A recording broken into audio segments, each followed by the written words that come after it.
we began farming about 18 years ago, and I'd always had a passion for raising pigs. I had no idea, I can't even tell you where that came about, but we had this idea about raising pigs and selling pork and being part of the food system without understanding the food system. And so we bought our first pigs in probably 92, and we raised them organically because my mother-in-law was very big into organics back before organics were what they are now. And so we raised the pigs and fed them a lot of produce from the Bradford Marsh, Holland Marsh. We didn't know any better. So we never went through a conversion from conventional to organic. We just always were organic. And so I've never needled an animal, never given it any kind of medicine.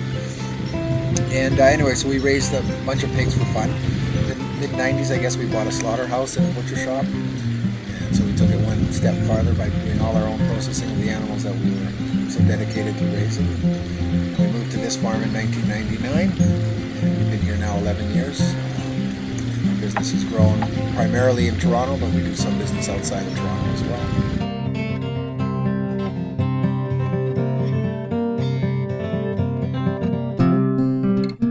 He's 15 or 16 now, and the sole function for him is to keep the whole herd nice and quiet and calm.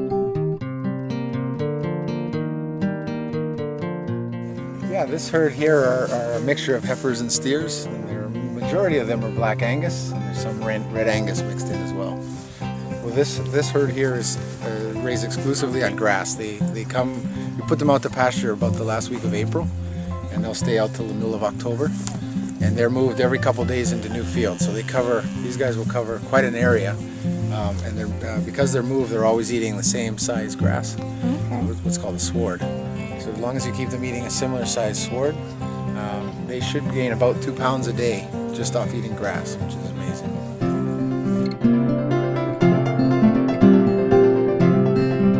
We take care of two main areas of raising cattle. One is the stress, and the other is nutrition. So we already talked about nutrition, giving them grass, which is what they're built to eat and digest. And the second part is keeping the stress levels as low as possible.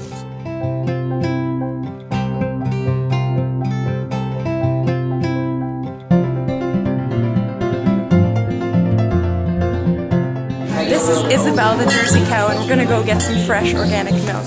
Yeah. We have farm days. We have all families and kids. And it's a highlight is to bring all the kids in here. And then we do a milking demonstration. And what blows the kids away is that milk is warm. Oh yeah, they've never known milk that was warm.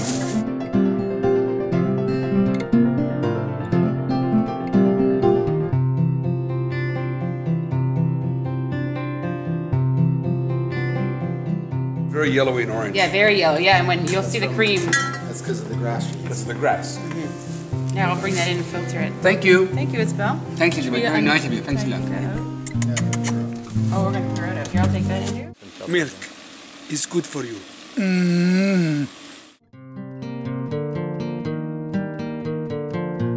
Talk about fresh organic eggs. There you go. So they're in their area all morning. They lay, and then in the afternoon we let them out, and they're on grass. They're eating grass and bugs, and so that causes the yolk to become quite orange. So that's what that's what free range means. Yes. That they're allowed to go not just in a little boxed area, but out into the yard. Correct.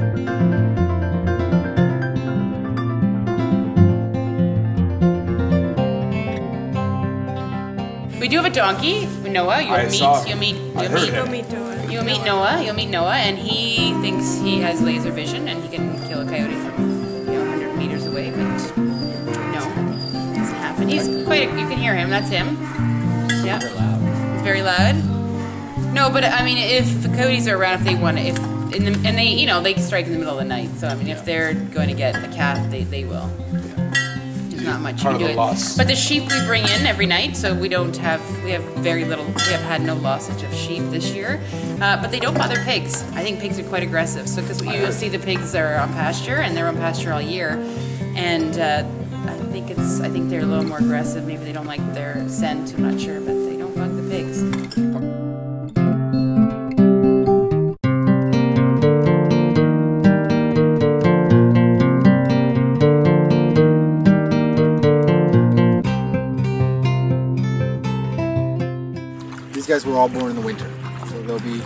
7-8 months. So that's the most that they'll Well, in a factory farm, they'll be 5 months.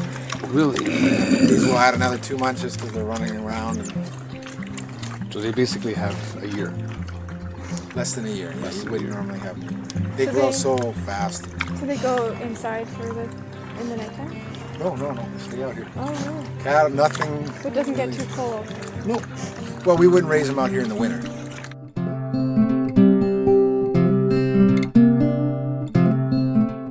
But like this in the council when we have the farm days, it blows kids' mind from the city because they've never. And in some ways, we feel guilty because we're giving the impression to city kids that this is how food is raised when really this is not how it's raised. Yeah. So they all go away on all pigs and all that, but really this is like less than 0.1% of how pork is actually raised. Like, what kind of sacrifices do you have to make having an organic farm? They grow slower, you use up a lot more land. Like in a factory, you could take umpteen number of pigs and cattle and pack them in together, right? So you need more land. They don't grow as quickly. But I don't know, we find those minor sacrifices, especially if you can create a brand and believe in it and people buy it and they're willing to pay you. These pigs should cost more than something raised in a factory. But they don't, do they? A lot of customers don't expect it to be cheap because food is supposed to be such a small portion of our, of our disposable income. And really, food should be the bigger chunk because that's what keeps us all healthy and growing.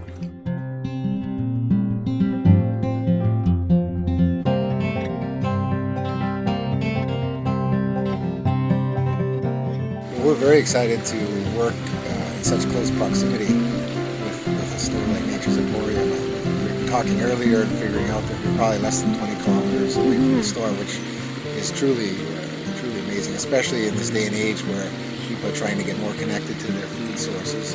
And local is such a catchphrase. I mean, you can't top that. I mean, short of there being cattle in the parking lot of Nature's Emporium, I think we're about as close as it can. So we're very excited about that.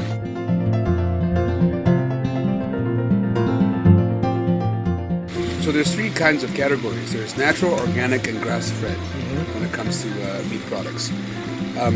Where does Beretta fit in all that? And would you be able to tell us the difference between the three? Yeah, well, we actually are involved in all three aspects. Certain farms are specific to natural.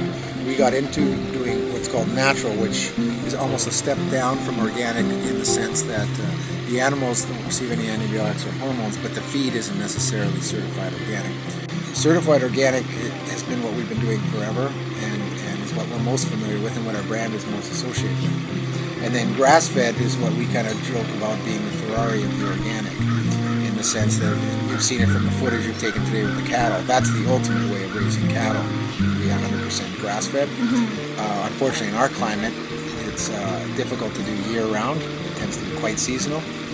But for us to do true grass-fed, we figure it has to be organic, because why would we then downgrade that? So if we're looking at a hierarchy, if you were of meat production methods, we would have natural and then we would have organic, both being organic, both being grain-fed rather, and then have a grass-fed organic as kind of the, like I said, the Ferrari of meats.